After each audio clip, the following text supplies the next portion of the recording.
So I've had talks with people, and even though my father and mother did awful things, and people see it, how much pain I'm in, and they say I should be on Social Security, I should just tell them my parents are dead, I should sue them, all this crazy shit that's not going to work. The only way this works is if my father takes responsibility for his actions and also starts talking about the things he saw and the things I'm talking about my mother did. Now, the one main thing I would say to him if he started getting angry is treat others how you want to be treated.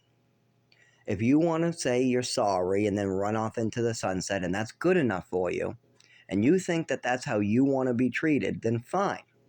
I will treat you, my father, exactly as he treats me. The golden rule is treat others how you wish to be treated. So my father has poisoned me, crippled me, allowed my mother to lie about me when I needed medical care, sold his house and profited off me. Yeah, his son needs medical care, but instead he's going to spend time selling houses in Gunkwit. Yeah, no health care, no education, and then just throw me in programs when it's convenient for him, still with no medical care. Give me an overdose in Westford at age 7. Then when doctors and teachers are actually realizing that something is seriously wrong, move me to El Paso, Texas, because your wife wants to get away with a crime. All this is super wrong.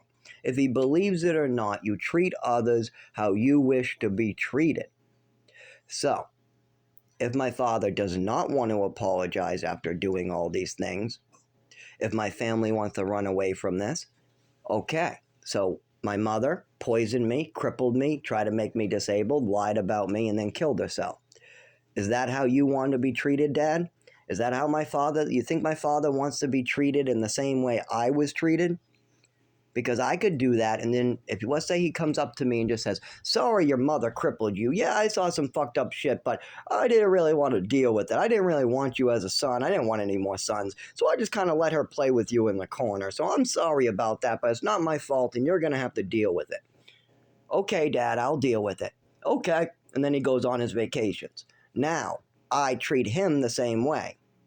I do the same actions my mother did. I treat him the same way. Then I give him the same half ass apology after I kill myself. Just write him a half ass apology, right? Treat others how you wish to be treated. If my father thinks it's okay, if my sister thinks it's okay, if my brother thinks it's okay, if everybody thinks it's okay to cripple something, hide your mistakes, commit crimes, traffic the child around, and then have him suffer in the woods having seizures on a daily basis for 25 years, on, and having movements and lack and all these health issues, looking like he's going to die of starvation at the age of 10. If this is all right, if you think that all these things that were done to me is hunky dory, well, then I'm the one who's wrong, and I should be just treating you in the same way. See, I've been treating my mother and father with respect. When my mother died and my father was treating me terribly, smacking me with his hand over lost UABs, marrying people right away, having sex above my head, you know what I did? You think I treated him the same way? You think I treated him like they treat me? You think I smacked him in the face in front of his wife when I lost my toy or I lost my keys? You think when I lost my keys, I went to my father and smacked him and said he had my keys? No, of course not. I gave them respect. I honored his decision to remarry, and I gave him my blessing. I cared about them when they were in need. I wanted to help them as much as possible. When her children were crying in bed every night, I went down and tried to comfort the whole family. I was always trying to help. When my father and his son, Tim, are broken up, they're both not talking to each other, I'm trying to be a mediator and bring this family back together. That is how you treat other people. You treat them nice with respect as a family member. But maybe I have that wrong. Maybe me treating my family with respect for 25 years after an overdose, maybe me protecting my own nephew from my mother, maybe me doing these things that are respectful, nice, caring, trying to help in very gentle and nice ways. Talking about this issue nicely with them for 25 years and just recently being like, no more running away. You need to handle this. And then they go, it's a fantasy. We don't want to handle it. We're going on a cruise. We're going to Florida. No, we're not handling this. Well, if that's what you think is appropriate treatment of your son, another human being, after everything that happened to me, well, then I might have just been taught wrong.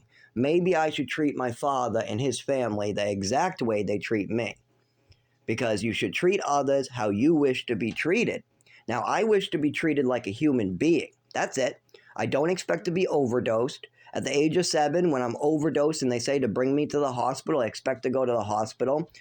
I don't expect to be poisoned with food poisonous food while a black man chokes me out. I don't expect to lose 4 years of education. I don't expect my mother and father to lie about me for 15 years and then try to put it in stone. I don't expect to be refused shelters and medical care based on my father's and mother's decisions, choices, and what they've written down. I don't expect any of this, but yet that's how my father and mother is treating me. My mother's now dead because of the way she was treating me and herself. She was popping pills and drinking, and my father allowed it. Now, I ask my father, how do you want to be treated? You got to treat others how you wish to be treated. Now, I am going to treat my family exactly how they treat me from this point on. So, that is my rule. Now, my old rule was treat them how I wish to be treated, with respect, decency, try to be supportive in any situation. When my father stole 12 grand of my Social Security, got me thrown out of my housing, lied to the Department of Health and Human Services, lied to me, lied to the program, and got me in trouble with the government because I'm writing food stamp paperwork out and I'm filling out I'm not on Social Security. Meanwhile, my dad pockets the $980 that I need for my rent. The program's giving me a discount because every kid in this program is on Social Security, all but 2, and I'm one of those 2. So they're giving me a discount on my rent while all the other people on Social Security have to give a portion of that Social Security to the program for their apartment. Meanwhile, my father's lying about this, so I'm not paying my rent based upon a lie. When my father got caught and they said they were going to bring him to court and he would have to give me the 12 grand and then I would be able to pay my rent and move into an apartment and they would help me reapply for my Social Security, but now they don't have much time because I was supposed to be learning that 6 months prior with the classes of the other kids on Social Security, but I wasn't in that class. I was in the work class thanks to my father lying. When he got caught, do you think I got mad? Do you think I just went to court and signed the paperwork? You think I just held him accountable for his actions? No. I showed family love, respect, and support. So I supported my father, bailed him out. I was going to get money. Instead, I wiped out what I was entitled to and gave my father a break. And the agreement was he has to act like a loving father, just like a father, and make sure my Social Security continues, which he bailed out on the first chance he had. The first time he was upset, he just bailed out on it. So treat others how you wish to be treated is the way I've been doing it. I've been trying my best to be supportive of his wives, even while they're poisoning me, even while they're hitting me with a ruler, a sharp metal ruler, the sharp edge, across the face. I'm still supporting his family, and I'm comforting his grandson, saying, Seth, no, it's okay. Oh, I know she's beating me pretty hard in the face with that ruler. No, it's okay. No, it isn't. She shouldn't be hitting you in the face with a ruler. No, it isn't. It happens all the time. I promise you she will not do this to you. I promise you she will not do this to you. I'm comforting my own nephew, my father's grandson, because his wife is scaring the living shit out of it. He doesn't even want to visit. She's so scary. We all used to call it evil eyes. Whenever you get the evil eye, she's about to do something crazy. You could tell. She used to have this real face, and 50% of the time she was crazy. Anyways, so now, somebody has crippled me, did damage to my body, act crazy, made up lies on my medical file. I can't use a shelter. I can't get proper medical care, and I'm dying, and I've lived in the woods dying for 4 years before I was able to damage myself to make money. What made my GI a problem. So we got all this, as well as I was having seizures on the side of the road and so much more. Is this how I should treat my father, the way he's treating me? Should I do something and then run away? Should I poison somebody and then say it's not true, it's just a fantasy, run away and then kill myself? Should I treat them how they treat me? I mean, we have other witnesses. This isn't like I come up with this. Teachers asked me about it. Doctors asked me about it. On my mother's funeral, my nephew came up to me and said, "How are you sad for her dying?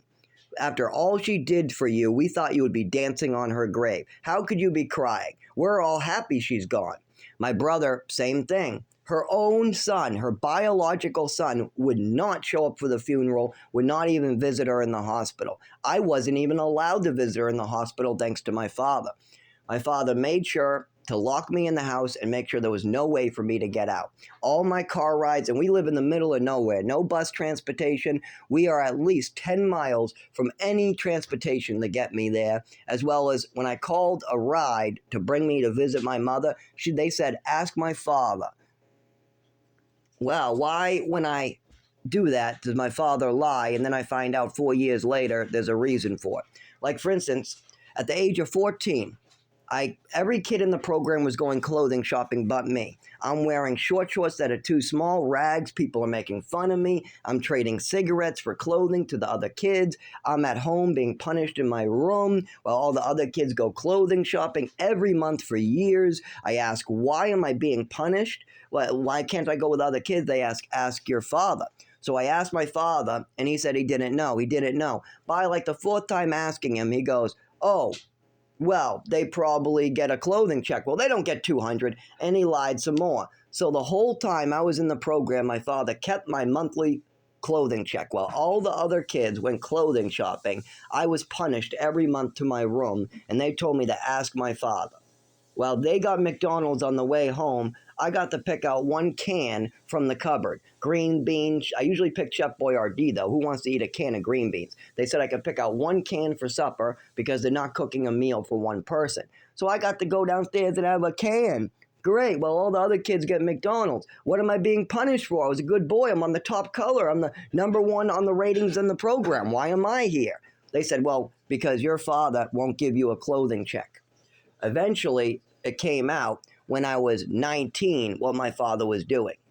He kept my clothing check and my Social Security check for himself. So all the other kids that got Social Security checks or clothing checks got to go out every month clothing shopping to get their clothing as they grew and grew. Meanwhile, my father wanted to use my Social Security to get me clothing during Christmas time so he could save money. It was all about accounting. How can I save money on this orphan? How can I keep more money and not take a loss? Just like when I was abused and strangled by a black man, he sued them, he won. He took the $26,000, enriched himself while not even getting me an education. After he won, you would think maybe he's going to make up my education, right? Maybe he's going to do something to make up for those lost 18 months, right? He just won $26,000 because his son was choked out, abused, got food poisoning, and lost out on a bunch of education. I got no education. So what was my father's choice with that $26,000? Oh, we're going to go sell some houses in Maine, and your mother's going to homeschool you. How the fuck was that going to work out? Oh, it was supposed to work out for my father, not me. Oh, then it worked out great. My father made some money. He recouped some losses. My mother got to play teacher and pill me and poison me and play doctor and teacher at the same time. Meanwhile, I still struggled to get an education because my mother can't teach, and I'm missing now like 1 year plus 18 months, 2 years and 18 months of education. I'm just total losses, and now we're adding on another 6 months in Algonquin, Maine of losses of education. Meanwhile, my father continues trying to enrich himself so that way he can make himself happy in the future while sacrificing my future because I can't go back to fourth grade and get that education again. I can't change back time and make sure my father gave me the childhood that orphans get. No. Did I get food? Oh, I got food poisoned. Did I get clothing? Well, not while the 4 years I was, or the 3 years I was in Haverhill. No, instead I got like a little bit of clothing on Christmas and school shopping while all the other kids made fun of me because this is not nearly enough clothing for a growing boy. I mean, goddamn, I have like 2 outfits that fit, and that's from this year, and everything else is from the year before that are now short shorts and shit. People are making fun of me because the clothing is not any good. You gotta let your kid go out monthly with his clothing check. My father got $980 a month to support me as a child. You know what he provided with that $980 a month? 8 days to live in a shelter, 8 days to live in his house. I got to eat cookies and ate real food for 8 days a month. I got no clothing every month. Nope. My monthly budget on clothing was zero. Zero. I could get some clothing on Christmas or some other shop, but my mother would always push for clothing, and my father would get upset, and it was always an argument, and it was just a big thing. My father should have just said, here's $100 a month out of your check. I'll keep $850, you keep $100, and go get your clothing every month with the other kids. I mean, the program was going to transport me to go get my clothing. They would help me pick out my clothing. They'd bring me to like 10 different clothing stores so I could find a sale and get a discount. They would transport me in the car. They would even get me a special supper on the way home out of their own budget. But instead, I get to sit in my room getting punished because my father doesn't want to shell out any of my Social Security for me to go clothing shopping. Nothing. So keep that in mind. Treat others how you want to be treated.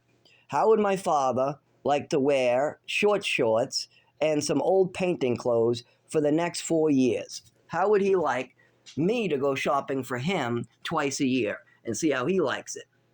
How would you like it if I controlled my father's Social Security check and I made decisions to save money on his end? How about if we take over his house? How about if I take over his Social Security check, I work a job, I collect my Social Security check, I buy a house, and he moves in with me? Do you think he would be like being treated like this? Do you think he would like his whole Social Security check to go to me? Then he asks for something like, hey, I want to go out to eat with my wife after a year. Sorry, Dad. People don't spend $100 out to eat. Here's a $20, bring her to McDonald's. Yeah, no. People don't spend $200 on their 90-year-old father to go out to eat. You know what they spend? They bring you out to 99. So come on, you could bring your wife to 99. But that's my Social Security. Why can't I use it for food? Because people don't spend $200 on expensive dinners, Dad. If I did that, he'd be slapping me silly. But if I need clothing at the age of 13 years old because I'm outgrowing my clothing, the program's bringing us clothing shopping every month, everybody but me, and I go up to him asking if I can go out with the other kids clothing shopping, he goes, those kids don't get $200 a month. No, they don't get any $200 a month. No. If I did that with something that you relied on for your food, your clothing, your shelter, he would be very upset. And that's why it's important to keep in mind, treat others how you want to be treated. Because from this point on, now that I've told my father what the problem is, however he treats me is exactly how he's going to be treated. Exactly how the whole family is going to be treated. Now, you got a clean start here. I got forgiveness in my heart. I've told them I got forgiveness for them. All they have to do is have a conversation about this, try to fix their own messes, whatever they can put their name on. I mean, they can't jump over my stuff. I'm a grown adult. So all they have to do is clean up some of what they said during childhood for 15 years. Medical records, Social Security, stuff like this that has been crashed into the ground by them, as well as the poisonings. I mean, poisoning me with pills for so many years is not good. I definitely need some responsibility for my father there. Now, he's not the one that poisoned me. He just sat there while somebody else did it. I sat by his feet on a pile of newspapers, ODing, breathing slowing down, going unconscious right after a big emergency. I'm screaming for help. I can't stand up. My tongue isn't working. I can't see out of my eyeballs. I'm panicking. I can't stand up. I'm screaming for help. My mother calls. They say, take him to the hospital. She says, they don't know what they're talking about. Hangs up on them. And then my father and mother leave me to die on the pile of newspapers. They say, oh, let him sleep it off. I can't see out of my eyeballs. I can't feel my skin. I can't feel my body enough to stand up. My breathing is getting affected, and I'm going unconscious when I want to watch a brand new movie that I've been waiting all day to watch. What the fuck? And then you say sleep off and overdose? Of course, when I woke up, I had permanent damage to my body. And my mother and father tried to hide it. Now, my mother and father are two different cases. My father didn't know he was hiding it. My mother did. Now, you're probably thinking, well, people probably noticed this, didn't they? Yes, the teachers noticed it right away. As soon as I went in the school, they said, Zach, something's wrong with you. I want you to go in the hallway. And I said, yeah? They said, well, you're moving differently. Your body seems different. You seem to be shaking with your arm, and your voice seems different. There's something wrong with you. Did something change at home recently? And I said, I don't know. They said, oh, we'll call home to your parents. Something's wrong. Then I went into physical therapy and speech therapy because of this. On top of this, then the doctors were very concerned about me because I talked about the overdose, how I left my site, and my mother made up a bullshit excuse. She goes, I don't remember the medications he was on. It was a combination of medications. It was just some allergy attack. I don't want to talk about it. She could never name anything. She never wanted to talk about it with the doctors. But the doctors were wanting to look into it. They noticed I was in pain. They noticed this was very upsetting. And the teachers noticed there was a change in me. So my mother took me out of the doctors and started doing ballet and tap dancing and stuff like that as a distraction, and then moved me to El Paso, Texas, dropping all these doctors, all these teachers, everybody. Teachers are now no part of my life, even though they got close to helping me. We got the doctors back then getting close to helping me, but now my mother has pivoted and she's made sure to avoid responsibility and take evasive action because in front of her, in front of the doctor, her son mentioned her accidental overdose. So I remember it. I'll remember this for life.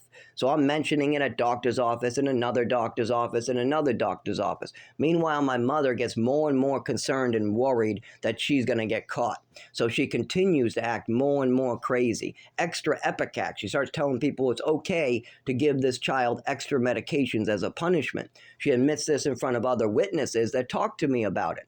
So this isn't some fantasy. Unless there's 100 people out there that share the same fantasy as me, then that's not true. I've had people come up to me, teachers, family members, and we've all had discussions about my mother's behaviors. The problem is it never went on my medical report, it never got put into my Social Security, and very little of it ever got given to the Department of Health and Human Services. Even though the Department of Health and Human Services knew during my childhood there was an illegally unregistered gun, my mother was acting crazy, she was putting me on lots of drugs, she was drinking and blaming her drinking on me. There was just so much that in these meetings. My father got caught with the DMH. Lying and stealing Social Security and lying to a program, making it difficult for me to continue staying there. All this going on the Department of Health and Human Services record. So how would you like it if I treated you, my family, like that? Instead of the way I've been treating them with respect and support. I even supported my father moving on, even though I didn't think it was a good idea. The whole family was very upset. My father had a lot to handle, but no matter how much you scream at him, it's not going to change anything. You got to act supportive. And then you got to bring the truth to him and make him understand what's going on and why we're so worried about him moving on so quickly. Why is it a problem for my father to remarry only as my mother's body is still warm? Because then he can't handle the shit that went on with his second wife. His second wife acted nutty, crippled a child, hurt an orphan. Now that orphan's 19, needing medical care, Social Security, a lot of help. And then you decide you're going to remarry, push him out, not talk about the issues with your second wife, and create new vacations with your new wife and just run from your problems. They didn't want this. I didn't want it, but I knew being supportive is always the best way, treating others how you wish to be treated. So I did that. And then they treated me shitty once again.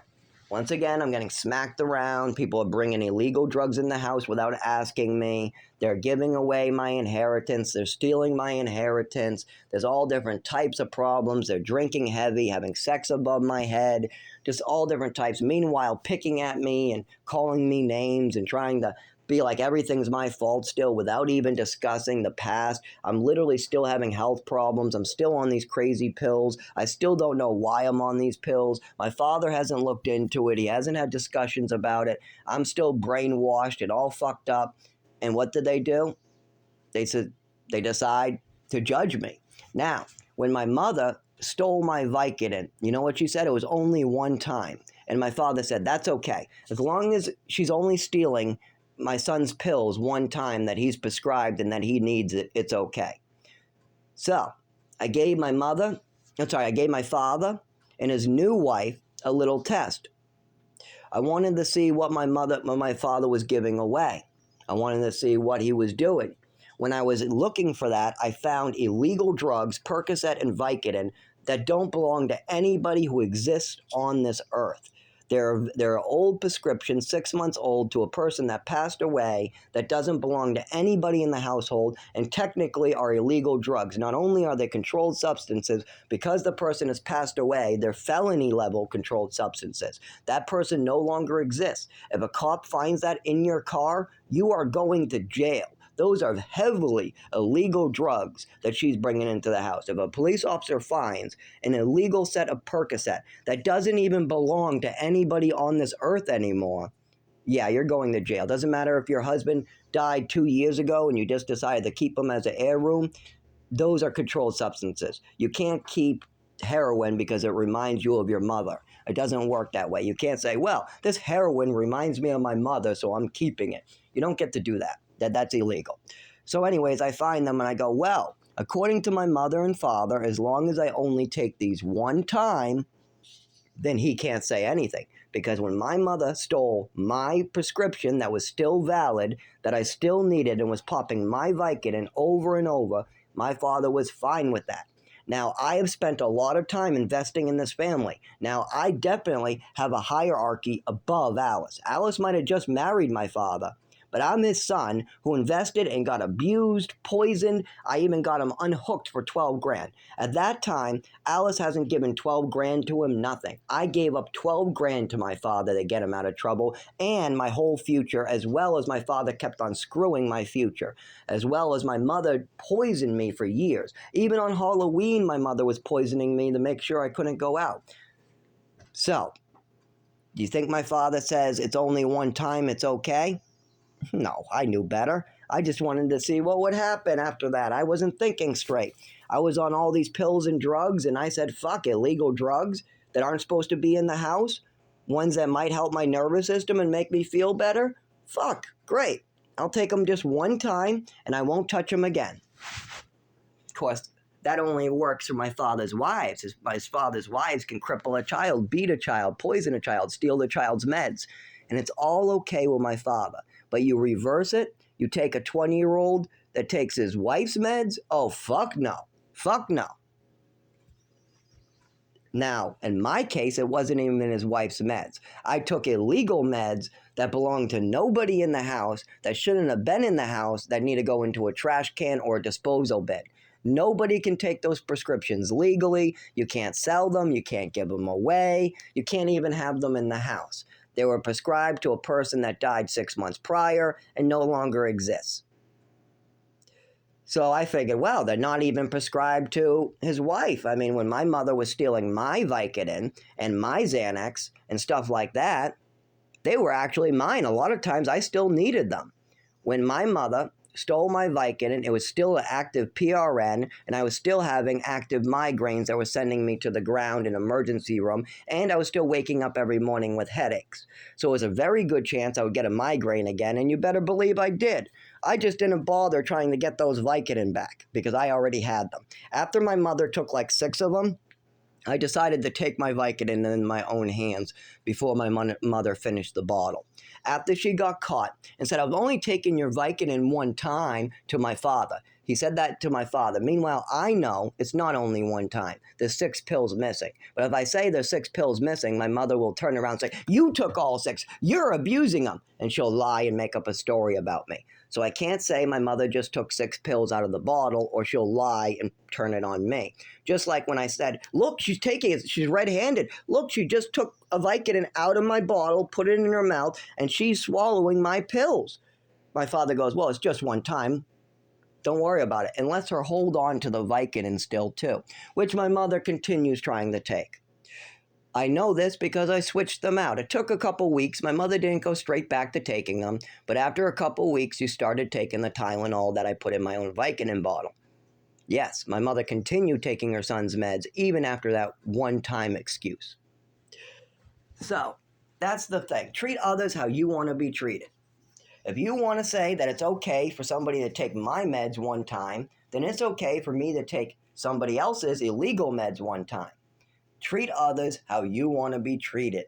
And that's all I ask. And if they think that this is appropriate to cripple a child, lie about them, prevent them to ever being even able to use a shelter, if they think doing these awful things to a person for 25 years and then running away from it is okay, and that's how people get treated, well, then I didn't know that. Then I better start getting in the gear to treat my family the right way, the way they treated me. I thought that they were just making mistakes and they eventually would own it one day and realize that this is fucked up.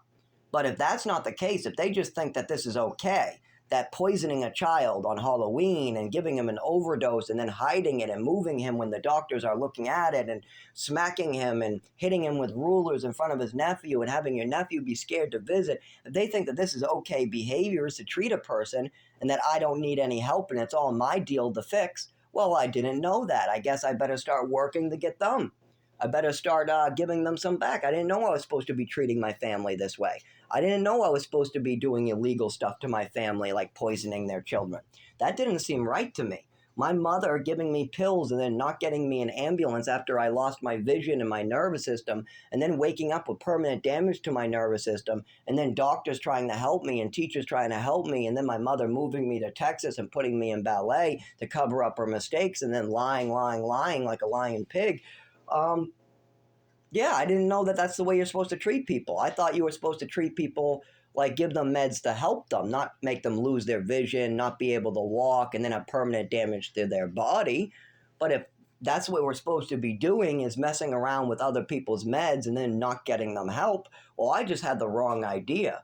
I thought you were supposed to follow the law, be respectful. I thought that neglect was a crime. I thought that neglecting a child into getting hurt, like if I was allowed to let my child hang around on a fire escape that has no railing and he falls over, I thought that that wasn't something you were supposed to do. I didn't think, and I thought if your child had an overdose and the people on the phone say to bring him to the emergency room, then that's what you should probably do, as well as if your child lost his vision, can't stand up, and there's something very, very wrong with him, you should bring him to the emergency room. But maybe I'm wrong about this. According to my father, this is all some fantasy and I can treat whoever I want this way. And all I have to do is call it a fantasy. I just treat somebody that way, I kill myself, and then I just write down it's all a fantasy, right? I mean, as long as nobody else saw it. I mean, if my father's wife was walking down the street by herself and I was wearing a mask and I injected her with really painful drugs and then they came saying they thought it was me and I said it's just a fantasy, she's just making it up. There was no guy, oh, I believe her. Well, it's just a fantasy. Apparently that's okay to treat somebody. It's okay for me to lie. It's okay for me to manipulate. It's okay for me to not ask follow-up questions. It's okay for me to hurt another person and then not want to deal with it. No, none of that's okay. You know what? My father's the one who's wrong. You should never treat a person this way. You should treat others how you want to be treated, with respect and support and decency. That's what I believe. I think my father's wrong. I don't think that poisoning a child, trafficking, then enriching myself for many years, and then dropping off my wife at a funeral while not allowing my son to be part of it at the age of 19, 20, then remarrying and trying to avoid all of it. I don't think that that's actually how you're supposed to treat people. I think that treating people with support, honesty, even a stranger, I wouldn't treat like my father treated me. I mean, I wouldn't even treat a slave like my father treated me, not even an animal. I mean, my mother did think I was some animal that she could treat like a pet. She definitely did. She used to like slam me off the couch, yell at me to go lay down. Then she would tell me to go flatter and flatter, and then try to jump up out of her chair and scare the whole family and go, no, what are you doing to him? Stop treating him like that. So, yeah, oh yeah, by the way, this isn't no fantasy. The whole family was upset. One Christmas, at the age of like 12, there in the Christmas tree, I was sitting with my mother on a love seat. She said, lay down on the floor. I want the dog up here. Lay down on the floor. Out of nowhere, we're just enjoying the television. She starts getting mad, and I know as soon as the guests leave, she's going to like whack me with a ruler or something if I don't do it. So I sit on the ground next to my nephew, and we sit there. At this point, my mother starts yelling some more. I want you to lay down. I want you to lay down. So I lay down. At this point, my mother yells again, no, lay down some more. Lay down some more. I'm laying down as flat as the body can go. So at this point, I turn my feet sideways so they're flat, and I turn my head sideways. But that's as flat as the body can possibly get. Unless you stomp on me, there's no more flatness that can be attained. But then my mother goes again, no, flatter, flatter, gets out of her chair, goes over the stomp on me and step on me. And then the whole family goes, no, what are you doing, Patricia? Stop hurting that child. Stop it. And then, after the whole family leaves, she goes in the psycho mode, starting to yell and make up fantasies about Tim and me and everybody. So it's not no fantasy I'm having. My mother had fantasies. My father is feeding them. And many people have had to watch this for 25 years. I've had to watch this. My nephew had to watch it. Tim had to watch it. Valerie had to watch it. We all had to watch this mess unfold while I take all the beatings, the damage, the pills, the druggings, the no medical care, the no school, no education, have my Social Security taken, have no clothing while I'm in programs, all that type of stuff I had to take. Meanwhile, my nephew gets a normal education. He doesn't get abused by my mother. My mother doesn't slip any pills in the cookies when he goes trick-or-treating or anything like that. She just spends all her time fucking with her plaything, her little doll that her husband bought from an orphanage. She thought that I was some play animal that she could just play around with drugs, pills, whack me around, do awful things to me. And now my father's trying to run away from that. And I don't think that that's how you should treat people. But if that is how he thinks he could treat people, I treat other people how I wish to be treated.